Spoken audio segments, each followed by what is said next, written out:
Welcome to another edition of the Digital Download, which is the longest running weekly business talk show on LinkedIn Live. Now syndicated. Now globally syndicated on the IBGN radio network. Yeah. We're getting there. Yes. But by the time we've learned that perfectly, you do know there'll be something else to add in, and we'll be back to square one again, won't we? Yeah. Oh, most definitely. And at this point, that's almost the challenge.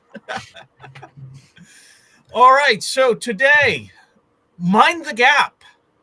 Today, we're talking about the widening gap between buyers and sellers. We have a special guest, Kerry Cunningham, to help us with the discussion. A renowned expert in B2B demand generation and management, Kerry currently spearheads research and thought leadership at 6 Sense.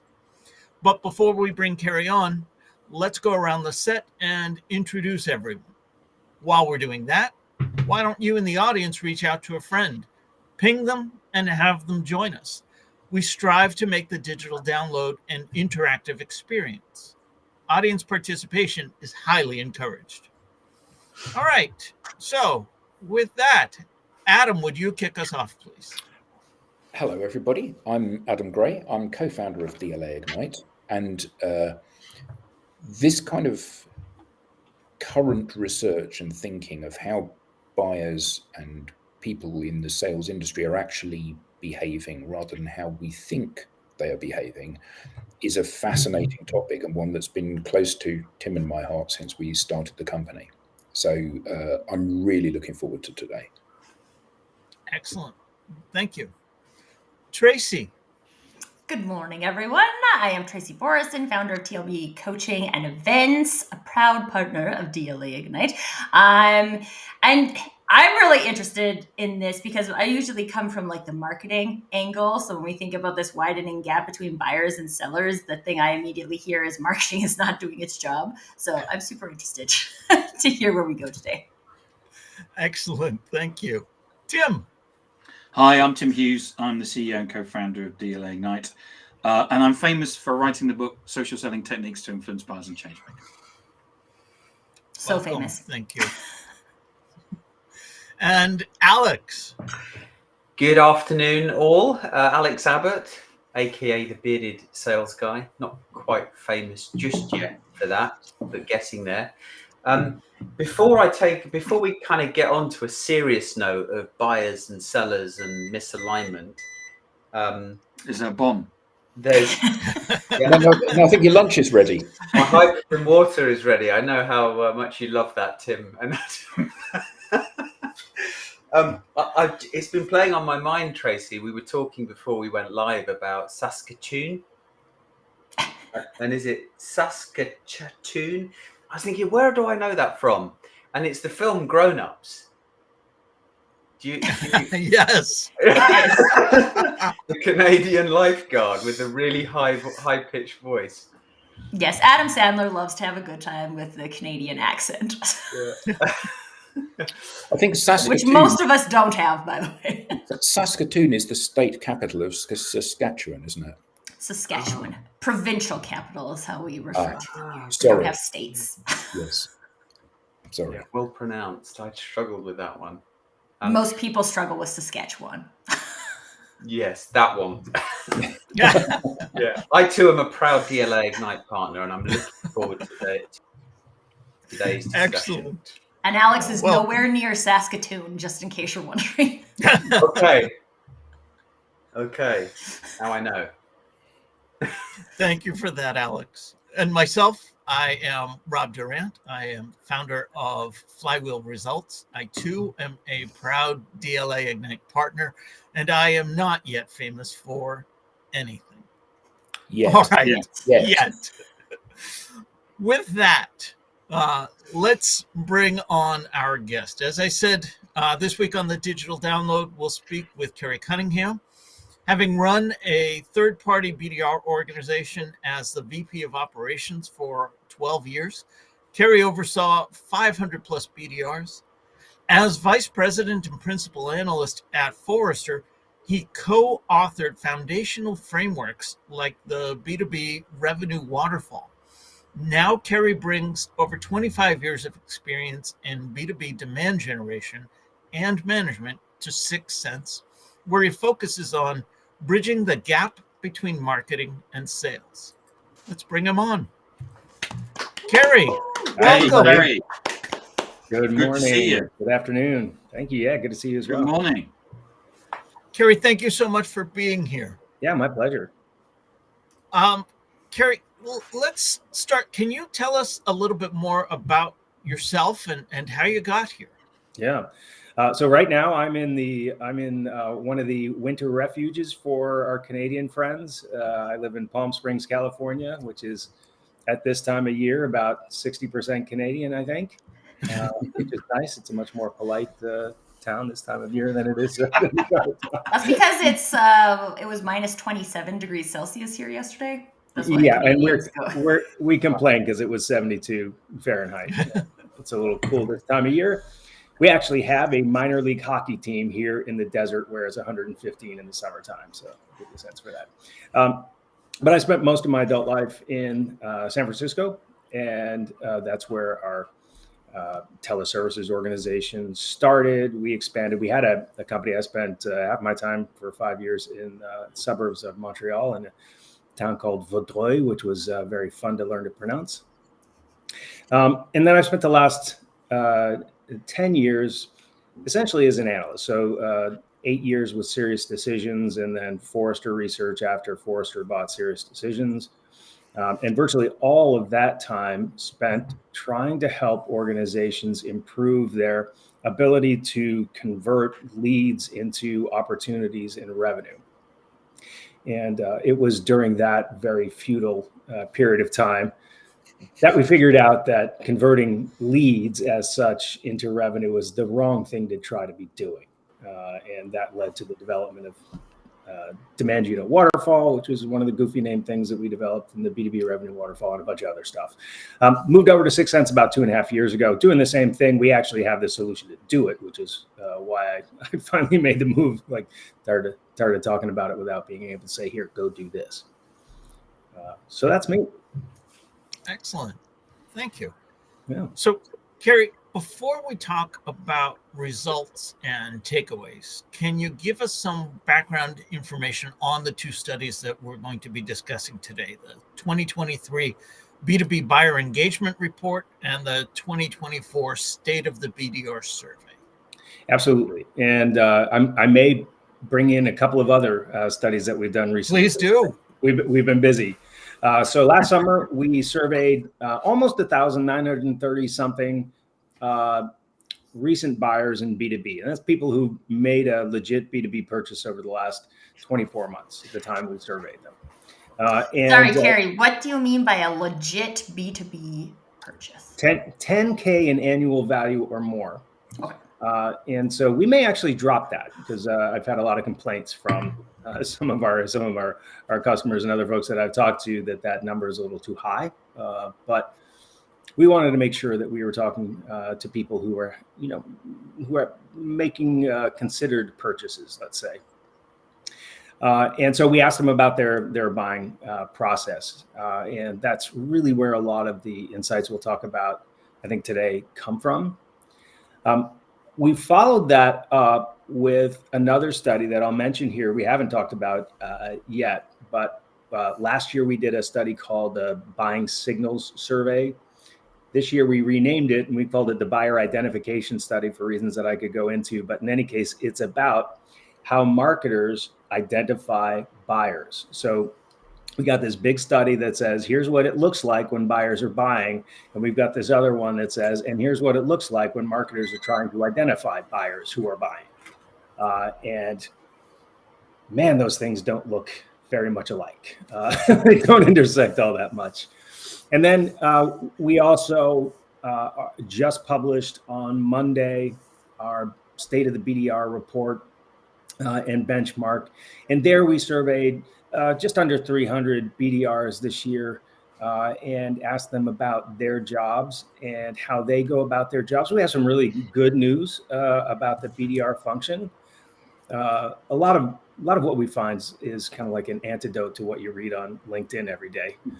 Love LinkedIn, but man, the news on LinkedIn is like, don't look at it in the morning, right? It's like a little depressing. And what we find when we interview individual people is it doesn't look like that. So anyway, that's the study that we just did on BDR. Some good news, some not so great news, but what we find is that the BDR functions more aligned to the way buyers buy now than the way marketers are marketing. Let's put it that way. Yeah. And This is what I keep telling the world. Marketers are the problem. What would you say are some of the key findings of each? So if we start with the buyer, the buyer experience study, pardon me, little morning frog. It's early for you. It is. If we start with the buyer experience study, what we find is that buyers say that 70% of the time, or that they don't talk to sellers until they're 70% of the way through the journey. And I always say, that's not new. We've known that for a while from other research. What I liked about seeing that was that it tells us we're talking to the same kind of people that everybody else has been getting data from in the past. These are normal buyers. What they also told us, though, is that when they do have contact with sellers for the first time, they initiate that contact 83% of the time. And so that's something I think we have to put in our little sales pipes and smoke a little bit, because what that is telling us is that buyers really do control when they're going to interact with sellers. And to some extent, it doesn't matter how much you're pinging them, emails, phone calls, social touches. They'll respond when they're ready. So I said 83% of the time they initiated contact. We looked at the other 17, right? Because there's 17 who said that, no, my first contact came when I responded to a seller. That happened at 70% also, like exactly at the same time. So what that tells us is that whether they respond or whether they initiate, it's going to happen at about 70% of the way through the buying journey. So we have that. We have buyers being completely in control. And then we said, no, when you had that first interaction, which now we know that you initiated, did you have the first interaction with the vendor that you ultimately bought from, or did you have your first interaction with some other vendor? And this was the staggering number. 84% of the time, buyers said that their first interaction was with the vendor that they ultimately bought from. And so when I say that to folks, I always say, look, there's two possible explanations. One is, after I've gone through 70% of my journey with a team of 10 people, having had thousands of interactions already, digital interactions, I picked a vendor at random from my list, and that first conversation was so compelling that I bought from that vendor 84% of the time. Like, I don't think that's too likely of an explanation. What I think the explanation really is it takes 70% of the journey for the buying team to decide what they want and who they want to buy it from. And then, like all the rest of us, when we're going out to buy a car or look at houses or something, we've got our list of favorites, and we start with the one that we want to buy. And we hope that we don't have to do anything else. No. That's where we start and we go first. And that decision doesn't change very much after that. And that last 30% of the buying journey is not about deciding what to buy. It's about validating a decision that we've already made. So may I ask, does that data, because I used to be in marketing, and now I see marketing as being The problem. Tim gave me this phrase, the colouring in department. Sure. And I love that, because for the most part, they are going through the motions of creating messaging for people. And I'm offended by that, just so you know. I know, and I'm partly saying it for your benefit, Tracy. And 9 times out of 10, people don't read the stuff that's sent to them anyway, because too much is sent by too many different people all arriving at the same time. Yeah. So if 84% of the time the buyer reaches out to me to buy from me because they want to buy from me, I don't need to be a salesman. I need to be a shopkeeper. Is that what that research is telling me? If this were B2C, I would say yes. But because it's not, I think there are some other considerations. And by the way, your reaction is the first reaction of a lot of the salespeople that I've talked with about this.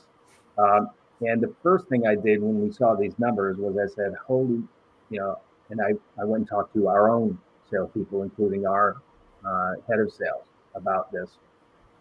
That's the first reaction. But then when we think about what enterprise, especially kind of mid-market enterprise on-up sales reps do in B2B, is they spend a lot of time mapping the accounts, understanding who's inside them, and whether they're thinking about it this way or not, delivering useful content to buyers without having conversations with them. Every sales rep and SDR, BDR knows that you make 1 billion phone calls and send 1 billion emails without getting any response. Well, one thing to know is that they're not responding to you, but they are looking at your content and they are engaging with whatever it is you give them. Now, what I would say is, if what you're delivering to them is a request for a meeting and nothing else, then you're not doing anything to help them buy from you.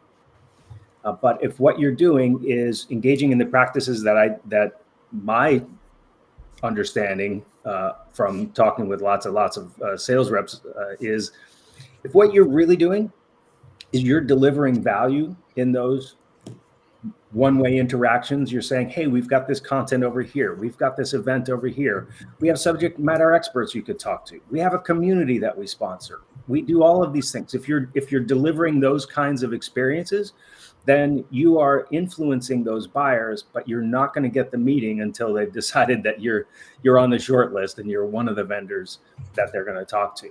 And I think that's the big difference in the understanding. And by the way, so this dovetails with the BDR report. So we did the buyer experience study before we did the BDR report. And so when we did the BDR survey, we put in a bunch of questions about, do you, in the course of your job, invite prospects to communities your company sponsors? Do you deliver value-added content of various kinds? Do you invite them to events of kinds? So we give this long list of things that we ask BDRs, do you do? There are things other than asking for a meeting. And what we found is, I think more than 50% of the BDRs are already doing lots of those things all the time. In other words, they are doing things that are delivering value to potential buyers on the way to trying to get a meeting. And to me, that's what's really, really critical here. So does that help at all? I hope it does. Yeah, absolutely. And I think that getting your insight of this, because a lot of the percentages that we see in your reports, and indeed all research begs some obvious questions. And for the people viewing this, and for us on the panel, it's a good idea to ask the obvious questions, because that's what everybody's thinking. Yeah, exactly. We have a question from our audience. Speaking of questions from the audience, Robert Matson asks, is that 70% point the start of the shortlist? It's the start of engagement with a shortlist. So the 70%. So the way I think about this, so the average B2B buying process in our survey was 11 months long, which corresponds pretty nicely to what a typical enterprise B2B process is. So in that 11-month process, first interactions with sellers are happening at the 8-month mark, roughly. And that's when, so that first 8 months is about doing the research to understand who's on the short list and then putting that short list in an order. Right? So it's not just that there is one, that short list is ordered. And so at the time you get to that 70% mark and you start interacting with vendors, you're now validating that short list and the order in which it exists is what buyers are doing. And this is from the buyers. So this is buyers answering questions related to the processes they're following. That's right. Yeah. So is there a period of time before they decide, they're still doing some evaluation, chatting to people before they go, right, now the clock's started? Well, So yeah, I mean, there's 8 months where they're out looking around and deciding. And I think, one of the other things that's really important to understand is they're talking to all kinds of people. So it's like 70%, I forget the exact number, it's in the report, but a very large percentage of buyers say that, for instance, they work with consultants and analysts in helping them buy, right? At like a very high number, which is totally gratifying because that's what I used to do. But it's a very high number, and of course they love talking to existing customers of vendors that they're evaluating, and that's one of the recommendations that we make very strongly is, if you've got customers who are advocates for you, make them available to your buyers without having to go through your sales reps. If they have to go through your sales reps, they're not going to do it prior to 70%. Yeah. If you want it to help them make a decision for you, you've got to get them out in front so that your buyers can see and find and talk to them prior to that. They're going to talk to analysts. So if you don't do anything and you don't think analysts and consultants are important for you to market and sell to, then you should change your attitude about that right now. Right. The same thing would also go to agency partners and folks like that they work with. I mean, they're relying on lots of people to help them make decisions and their peers, but they're just not. They don't want to be sold. They want to make a decision and then do their final evaluations. Yeah, we talk a lot. Sorry, go on, Rob. Go on. I was just going to ask, do you have any questions to the BDRs regarding outreach to the consultants and analysts in the industry? We didn't. That's a really good question. I don't think we've ever, I've never seen that. And I don't think I would, and no offense to BDRs with whom I spent a lot of my life, but I don't think I would have a BDR, SDR kind of level resource doing that. Right. That's usually, like your analyst relations person's usually a pretty senior person because, analysts and consultants are pretty tough, and they ask tough questions, and you've got to be on your game and really know your stuff. But I think it's important, developing better programs to make sure that even if you're outside, like I don't know anybody who actually outside of analyst relations conversations has marketing programs directed at them. I don't know anybody who does that. Maybe folks do, but I think folks should, and whether analysts say they're looking at it or not, they'll look at it. They want to know. Yeah. So what you're saying, Kerry, is it's almost too late. So if the salesperson hasn't engaged with the buyer prior to them deciding that they have a need, if they're not the first one to be contacted, it's essentially too late because they've only got a very small chance of winning that deal. Well, you may have a really big one or you may have a really small one, but you won't know which, and you won't have controlled that, or you won't have managed that to the extent that you can. So, at the point where a buyer, and there's a couple of other really, to me, fascinating stats, 3 out of 10 people who are part of a buying team that will buy from you will fill out a form on your website to see content. Right? So just 3 out of those 10 people. But we know that statistically anyway, all 10 of them will come to your website, and there's not much difference, like from senior executive on down, there's really not very much difference in how much activity they engage in during that buying process. The difference is between like 18 for director level and 14 for the most senior folks. They're all doing a bunch of research on their own. You can bet that the more senior folks are never going to fill out a form. But 7 out of those 10 people are on your website and never filling out a form. But 50% of buying team members will at some point reach out to somebody on the seller side for more information, right, when they need something. So they're more likely to go ask you for it than they are to go to your website and fill out a form to get it, because I think everybody is so form phobic. Kerry, can I ask a question? To go back to what Alex said, if we're in this situation where people are now 70% of the way through the buying process before they ask, except if the flip side of that is in the world of SaaS and cloud, current VC advice is to only go for organizations that are in market. Right. That means that there's a big disconnect. Well, not necessarily, and that would be our advice too. But I think we have to define terms. So Right. when we say in market, and not to pitch, but like the thing that Sixth Sense does is it tells you not only which ones are showing signs of being in market, like basic intent data says here they look like they're in market because there's a surge of activity. But what we really want to know is, okay, where? Because like statistically and just by logic, most of those that are just making some noises and now doing some research are not going to be very far into a journey, and most of those will not even complete it. So what we really want to know is which ones are really serious. And so if you think of 8 months of research, there's a spectrum from poking around and doing a little bit to, holy crap, this thing's getting serious. We're actually probably going to buy something. We built a business case already. We've still got a lot of work to do to decide which vendor. So where you want to be is understanding which ones are somewhere between the, okay, this is real, and we just decided which vendors are on the short list, and you need to be blowing out your marketing budget and have your sellers, where possible, in those accounts, mapping them and influencing them the way you talked about for that set of accounts. Now, the good news is that's going to be a small set of accounts, relative to your total addressable market. That isn't going to be very many. And that's kind of the whole point. You've got all of these accounts that are kind of in market, and that's a small fragment of all of the accounts.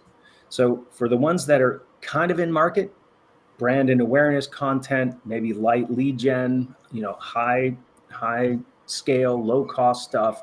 But then for that very small fragment that is, say, between 30 and 60% of the way through their journey, they need to know that you love them deeply and will be a great, great partner for them, right? And they need to, if you have content that is behind the form, then seller's job is to get that content and get it out from behind the form and get it into the inbox of whoever needs to see it. Yeah. If you have customers that they could be talking to, any of that stuff has to happen in that phase. Now, I think I'm playing devil's advocate. I have a kind of an issue with this idea of intent data, and I hope you don't mind this this discussion, Kerry. Let's have a good debate, because the signal comes, right. There's intent within these accounts, and then the salesperson goes tooth and nail to get into that account by hook or by crook. Yeah. But there is no trust or relationship yet. And therefore, does the intent data not carry the value that it could have? Should the reps not be building relationships in their accounts anyway and finding this stuff out? They should. So I think what you're pointing to is a big disconnect in the way that the market has thought about intent data. And it's mostly the fault of the people who sell intent data, who've been overselling it for now 7 years. Right. I first wrote a report and framework about this 6 years ago at Serious Decisions. So intent data is a signal, the same way your leads are a signal. Now, if your leads are a signal, they're a very bad one. 1 out of 100 of them turn into revenue. But intent data is a much worse signal by itself. So it doesn't have a name attached to it. It doesn't have people that you can call. By itself, it's terrible. The anonymous traffic on your website is another one where you can de-anonymize the traffic on your website. That's intermediate between a lead and third-party intent. But if your lead is bad, then the anonymous traffic is also bad and slightly worse. And then the third-party intent is worse than that. When you think about just sending sales reps after them, I mean, doing that is a last resort. It's much better than saying, here's a set of accounts we think are good, go after them. I mean, if you can know which ones of those are showing some intent, then that's better than just sending them into the account naked. But what you really want to do is combine those signals. with whatever other signals that you have, right? Because none of them are very good by themselves, but when you combine them and triangulate on which accounts are showing signals across all of these different channels, now you have a signal that is much, much more reliable. And that's what we really want. And so ultimately, what we really want is we want a full accounting. And this is the way I talk about it, nice accounting language. We want a full accounting of where all of the accounts in your ICP are relative to a buying journey. And we know that most of them will not be in one. And that's the first thing we want to know. Which ones are not? And then let's, a little brand and awareness or whatever, leave them alone. Even if they come to your website and fill out a form, if one guy from one of those ICP accounts comes to a website and fills out a form and there's no other signal, leave them alone. They're not in market. Let them look at your stuff. But then for the rest of them, we want to know, where are they in that journey? And if they're early in the journey, that's marketing's job. Engage them, high scale, low cost until we know something more, then higher cost and lower scale when we know something more, until we know that this is one where they're going to buy from somebody and our sales reps need to be in there. If they're really big accounts, strategic accounts for you, then your sales reps are going to get in there much earlier than that. They're going to map the accounts. They're going to try to develop relationships. They're going to do all kinds, they're going to be in there all the time. And so they'll end up having some more conversations that happen earlier in a buying process because you've developed relationships with them, and that changes the game. If they're enterprise or mid-market where you can't have that kind of relationship with every account, then you're probably not going to be having conversations with them, but you will be able to map the accounts, understand who they are, and do the kind of stuff we talked about earlier. Does that make sense in terms of the intent data and its use? So last ditch is always using it to have sales reps chase after it.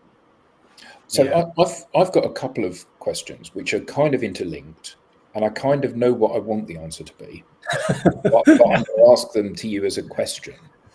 Adam, can I interrupt before you ask? Yeah. I just wanted to make sure we address some of the comments from the audience. Robert Matson says, analysts are really busy and rely on vendors to update them. If vendors don't do it proactively, then they have no one but themselves to blame. Hashtag commenting for a friend. That's fair. And then Dan Rockwell shares with us, intent can model with time and seasonality. Thank you both for sharing your insights there. Yeah. Adam, the microphone is yours. Yeah, so a little while earlier on, you said that pretty much everybody that's going to buy from you is going to come to your website. And some people, 30% will fill out a form, so they'll kind of expose who they are, and the other 70% won't. But across all of that 100%, 50% of them will reach out to somebody in the seller. So the first question is this: how do they decide who they're going to reach out to? So Alex and Tim and myself used to work for Oracle. It's a company of 220,000 staff. Yeah. I'm thinking of buying a new, I don't know, Accounting system. Yeah, accounting system. How am I going to pick the one person? I'm looking for the Tim Hughes. Yeah. And how can I pick the Tim Hughes rather than the Alex Abbott out of the 220,000 people? That's the first question. Okay. A couple of possibilities on that first, because I won't remember the first if you tell me the second.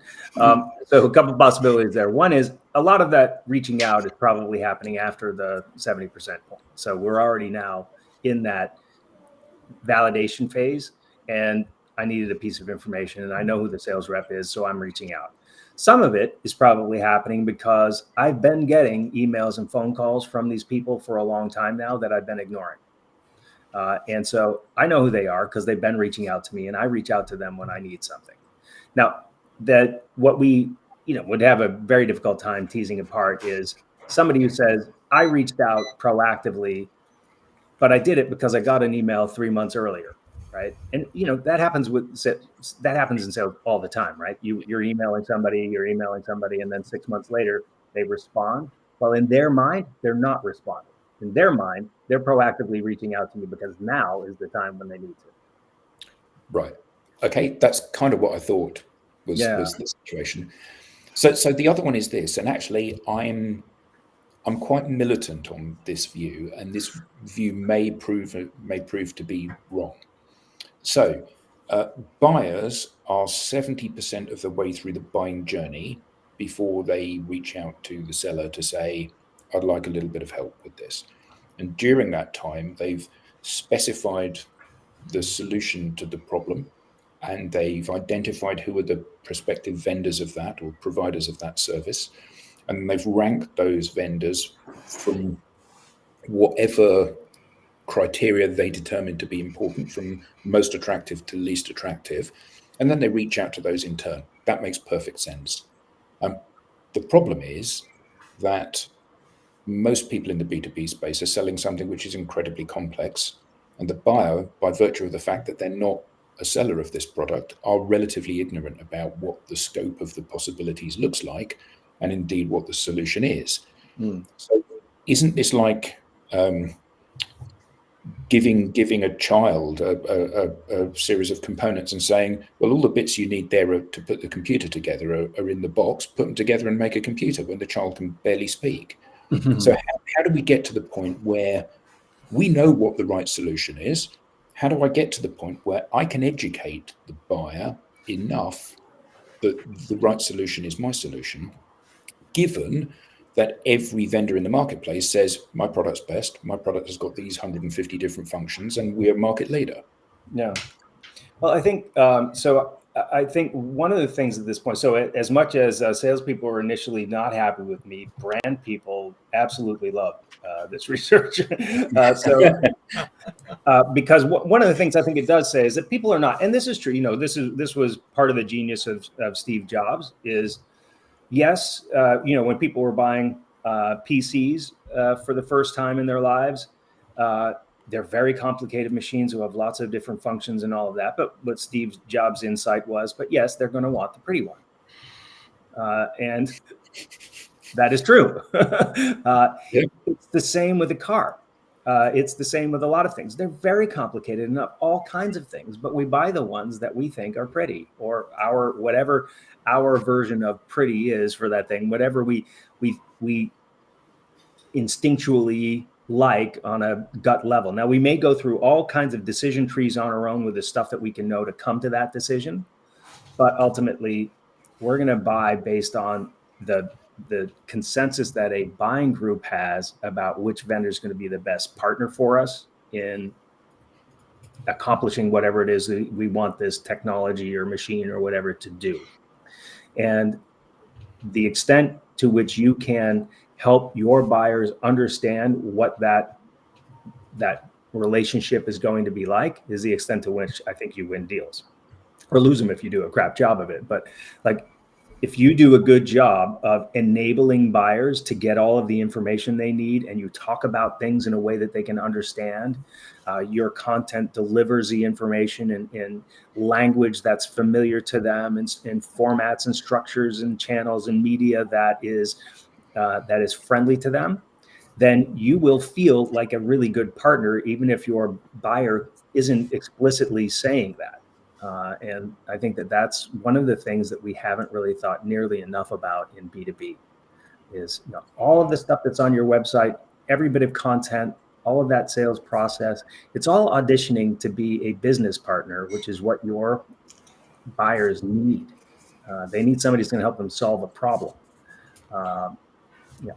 Yeah, I love the fact that you said the genius of Steve Jobs is that they're going to buy the pretty one. And, when we are talking to help clients with their customer acquisition, we're often saying to them, people will make the obvious choice. You need to make sure that you look obviously better than everyone else. Whether you are or not isn't the issue. It's whether they think you are, whether you look better. That's the key thing here. Well, and I'm wondering too if there is like this alignment or belonging component, because one of the things that I find very impactful from a marketing, storytelling, and community building perspective is going out and saying like, hey, we're this fintech, and yeah, there's 800 other fintech companies, but this was the gap that we saw in all the other fintech companies. And so we are here filling this gap. If this is the gap that you have, then here we are, the only one filling that gap. And that is messaging that aligns with specific people because they're like, oh, we too have experienced that gap, so now this makes sense. But you can also be saying that same message to people who have not experienced that gap, and they will be like, meh. Yeah. And so it's about it's interesting because when we were talking about intent data, these are the types of things that I always recommend people to like put out into the market to allow people to show. Maybe I wouldn't necessarily call it intent, but it would be alignment, that they are aligned with your business purpose, aligned with your business ideas, why you do what you do. And so maybe they need what you have right now, which is a small group of people, or maybe you're the person who now is like fixing that gap in the market in their minds. And then they can now go out and be like, hey, did you know that these people are doing this over here? Yep. No, totally. And I think you kind of touched on this early on, but it's cliche to say that people want and crave connection. And that's true even of introverts, especially in a world in which you can be connected digitally and on your own terms. It's what you're doing here right now with this show, is you're connecting people around common things. I think that that's been really undervalued in B2B. And if there are two vendors that do the same thing, and one of them connects you to the rest of the world of people who practice what I practice, who do the job that I do, I'm going to want to be with that vendor, right? These two things do the same thing, but with this one, I get connected to all of my peers and resources and all of that stuff. With this one, I get the job done. Okay, which of those two things am I going to want? And I think that's very undervalued so far in B2B. Kerry, can I ask you a question about the BDR report? Yeah. Please. There was a number of things that came out to me. One was that, and you said at the beginning about LinkedIn, because there's lots of people on LinkedIn saying the BDR SDR is dead. Yeah. Or we fired or our BDRs or whatever. Whereas your report shows that actually it's not. Right. Oh yeah, I would love to hear how they have not yet been replaced by AI. And also, it was interesting that the amount that people were investing in that was actually going down. But the more you invested in it, the more successful the people were. All right. So if you start first, we found, I think, I may not get these numbers exactly because I'm not looking at it right now, but I think 52% of organizations BDR teams stayed the same size. Another 25 or so grew. But that leaves, about 25% that did shrink. So 25% shrinking is not insubstantial. And for years we would have seen, close to zero or, 10% or something like that. So a bunch of shrinking, but the vast majority are staying the same or growing. And their quotas either grew or stayed the same 80% of the time. So what that tells you is most organizations were expecting to grow, right? So it's not just that we're doing more with less, but we're actually expecting and trying to grow with the teams. And then what we saw is that BDRs BDRs by and large did a better job of hitting their quotas in this past year than they had in the prior year. We compare year over year. And so there were more of them, their quotas were higher, and they actually did better. Great news there. We also saw that the BDRs who had higher quotas than the year prior were the ones who were more likely to exceed or attain their quota. Right? So higher expectations, and that probably points to the companies expecting to grow and being in a position to grow, having higher quotas, and then their reps went out and got it done. So, man, to me, that's great news, and it does counter the narrative of what you see constantly. Now, if you have a market where there's 25% of BDR teams are shrinking, you're going to hear a lot about that, and that's going to drown out. People don't come on LinkedIn to say we just added 2 people to our BDR team. That's just not not a thing people talk about. So to me, phenomenal news there. Yeah. So I haven't read the full report. I've read the summary, Kerry, and I'm curious to know whether or not you've seen a change in role or a change in responsibilities with BDRs, because traditionally BDRs have folk, their job is to search and qualify or manage inbound, but essentially search and qualify. So they're always looking for that 5% of people that might be in market. But I kind of feel like, especially when I think about Matt Dixon's Jolt effect and he talks about kind of the importance of developing one's personal brand. Are you seeing the role change? Are you seeing BDRs making a move towards developing their personal brand and actually trying to build relationships? Or are they still stuck in this kind of insight-driven, let's search and qualify mode? A lot more of the relationship building. We have a BDR for our company. It's got 17,000 followers or something like that on LinkedIn. We see a lot more of that, and that's why we asked the question about so we know that you go out and you ask for meetings and you try to qualify potential opportunities, and that's everybody's doing that.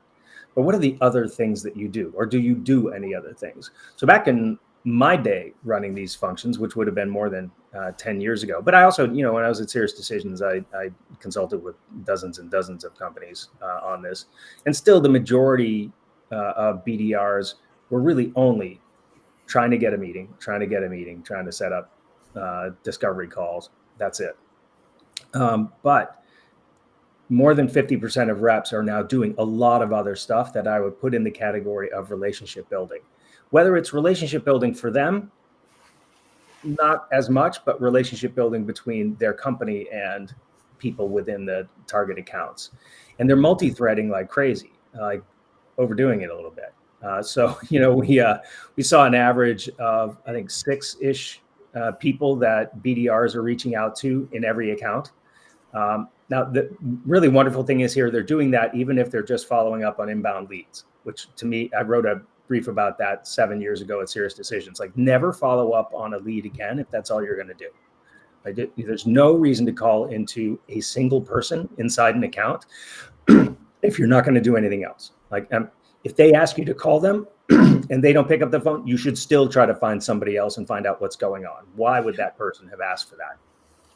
Otherwise, leave them alone. So everybody's doing that now. That's the really good news.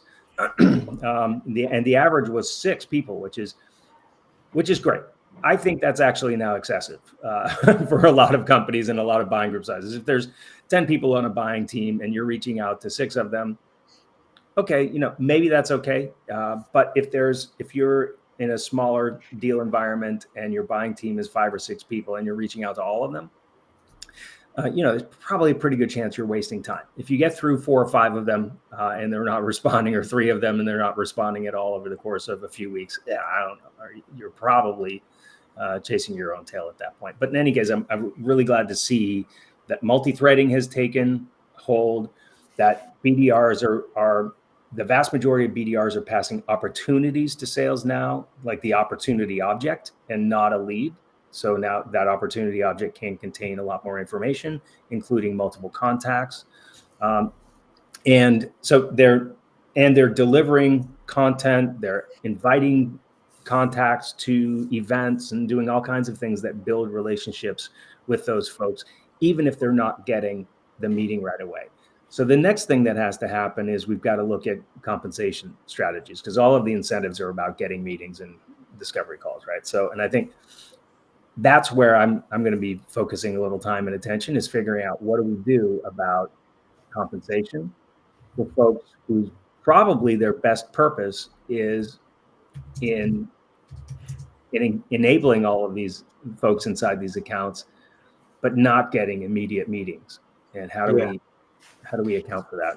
Especially as we think about the importance of developing trust between, buyer and seller, or buyer and vendor, and how do you compensate for that, right? Because if you're still compensating on getting the meeting and the BDR is burning the opportunity because they're trying too hard, it's having a negative effect on your business. And it does. We saw that in the data. So we asked the question. So, we know that the average first contact happens at 70%. But we asked, all right, so if a buyer said that they initiated contact, when did that happen? If a buyer said that they responded and that was the first contact, when did that happen? What we expected was that First contact, if they initiated it, would be later than if they responded. That's not the case. They're both 70%, right? So initiate or respond, it happens at 70. And then the other one was, if I said that I had my first contact with the winning vendor, when did that happen? If it was with somebody else, when did that happen? Winning vendor, 70%, because that's almost all of them. So that's the average. But if I had my first contact with a vendor who wasn't the winning vendor, it happened at 61% through the journey, 9 percentage points through the journey earlier, a month or so earlier, which tells you that getting them on the phone or getting them to respond an email earlier does not help your case.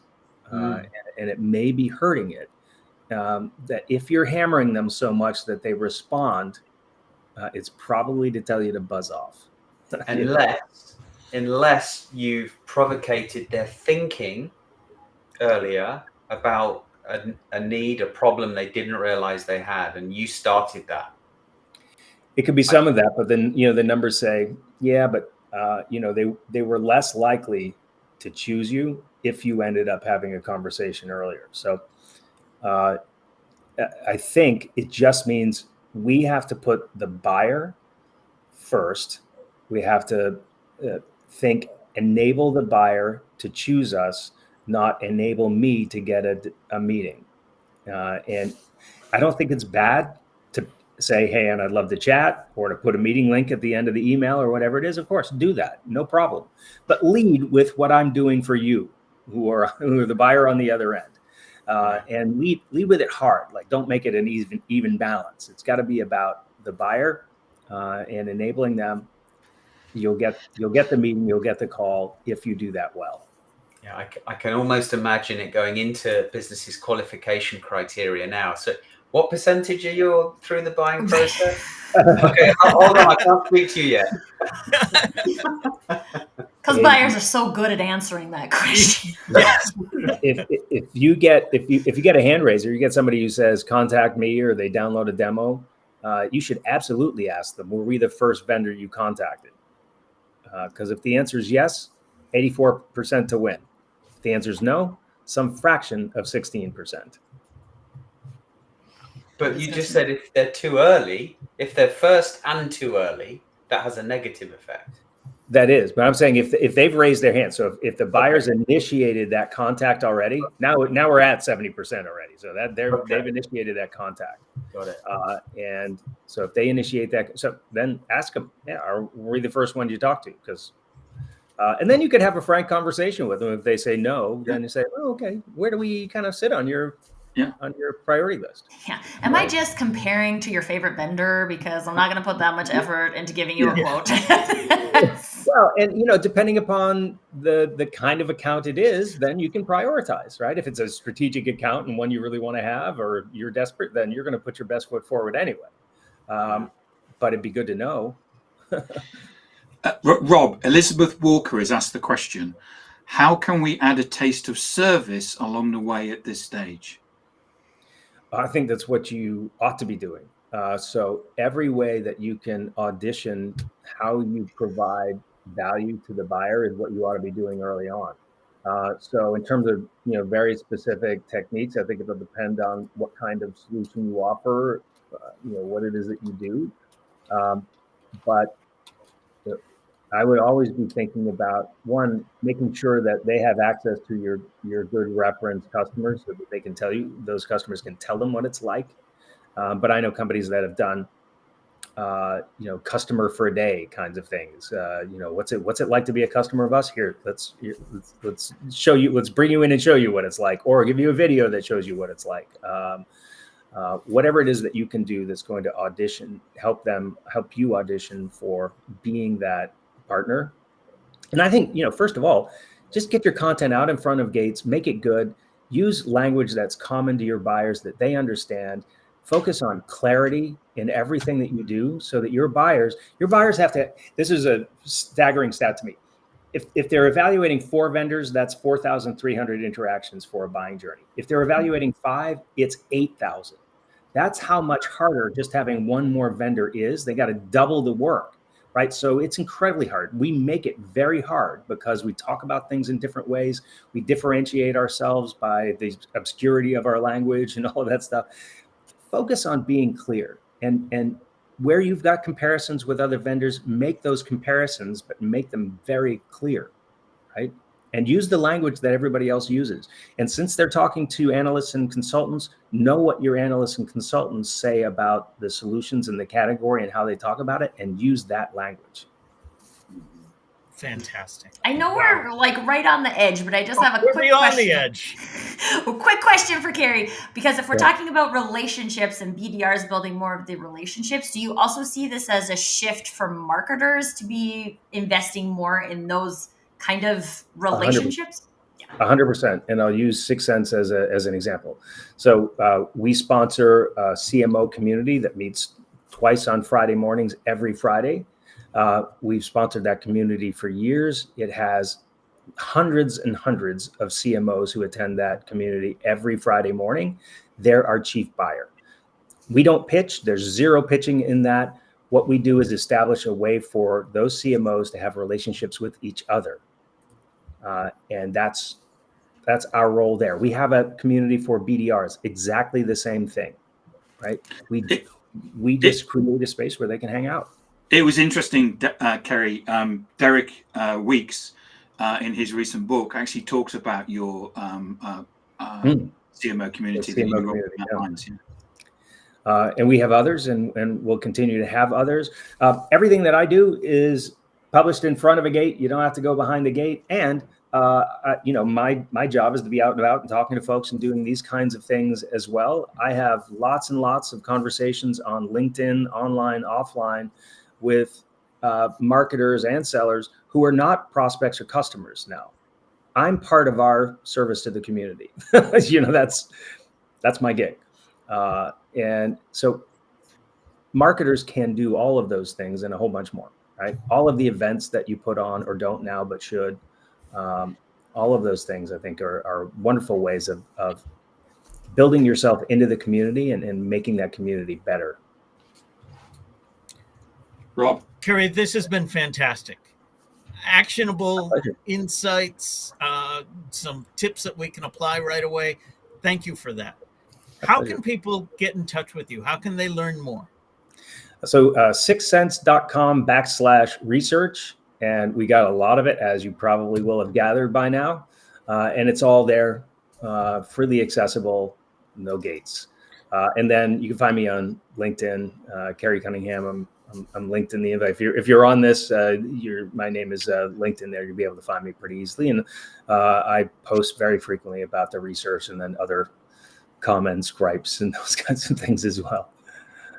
Hello, Nicholas. Yes, Nicholas is here. So thank you all for being a part of this. We now have a newsletter. Don't miss an episode. Get show highlights. I know there will be plenty from this one. And some beyond the show insights. You can also get reminders of upcoming episodes. Scan the QR code on screen or visit us at digitaldownload.live/newsletter. On behalf of our panelists, to our guest Kerry, and to our audience, thank you all for being a part of today's show. Thank you, Kerry. Thank you very much. Thank you for stepping in at very short notice as well. Yes, thank you so much.